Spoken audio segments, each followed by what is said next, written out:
দলীয় শৃঙ্খলা ভঙ্গ, আধিপত্য বিস্তার, চাঁদাবাজি কিংবা সহিংসতার সাথে জড়িত নেতাকর্মীদের বিরুদ্ধে কঠোর অবস্থানে বিএনপি। হাসিনা সরকারের পতনের পর থেকে এ পর্যন্ত ২১৭ নেতাকর্মীর বিরুদ্ধে ব্যবস্থা নিয়েছে তারা। এরই ধারাবাহিকতায় এবার এক দিনেই ৩ নেতাকে বহিষ্কার করল বিএনপি। জানা গেছে, বহিষ্কার হওয়া সবাই ঢাকা মহানগর উত্তর বিএনপির কমিটিতে ছিলেন। শনিবার ঢাকা উত্তর মহানগর বিএনপির যুগ্ম আহ্বায়ক ABM রাজ্জাক স্বাক্ষরিত এক বিজ্ঞপ্তিতে এই তথ্য জানানো হয়েছে।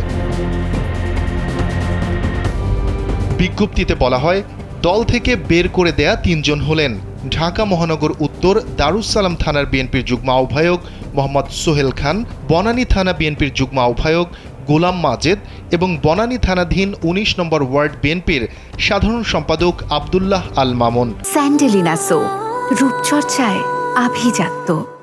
তাদের প্রাথমিক সদস্যসহ সকল পর্যায়ের পদ থেকে নির্দেশক্রমে বহিষ্কার করা হয়েছে। এর আগেও দলীয় শৃঙ্খলা পরিপন্থী কর্মকাণ্ডে জড়িত থাকার সুস্পষ্ট অভিযোগে দলের ২ শতাধিক নেতাকর্মীকে বহিষ্কার করা হয়। শনিবার বিকেলে বিএনপির চেয়ারপারসনের উপদেষ্টা পরিষদের সদস্য সৈয়দ মোয়াজ্জেম হোসেন আলাল বলেন, বড় কিছু অর্জন করতে হলে ছোট কিছু হারাতে হয় এবং হারানোর সেই উদাহরণ আমরা ইতোমধ্যেই বিএনপির পক্ষ থেকে সৃষ্টি করেছি।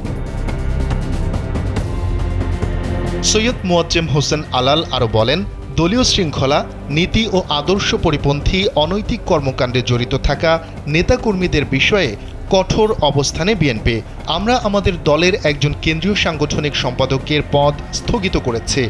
দলের চেয়ারপারসনের একজন উপদেষ্টাকেও এ কারণ দর্শানোর নোটিশ দেওয়া হয়েছে। এ সময় নেতাকর্মীদের উদ্দেশ্যে দেয়া খালেদা জিয়া ও তারেক রহমানের বার্তার কথাও স্মরণ করিয়ে দেন সৈয়দ মোয়াজ্জেম হোসেন। বলেন, বিএনপি চেয়ারপারসন খালেদা জিয়া হাসপাতাল থেকে নেতাকর্মীদের উদ্দেশ্যে সতর্ক বার্তা দিয়েছেন।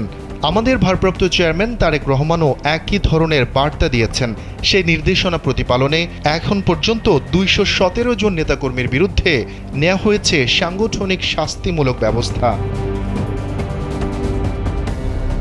শফিকুল ইসলাম শান্ত, কালবেলা।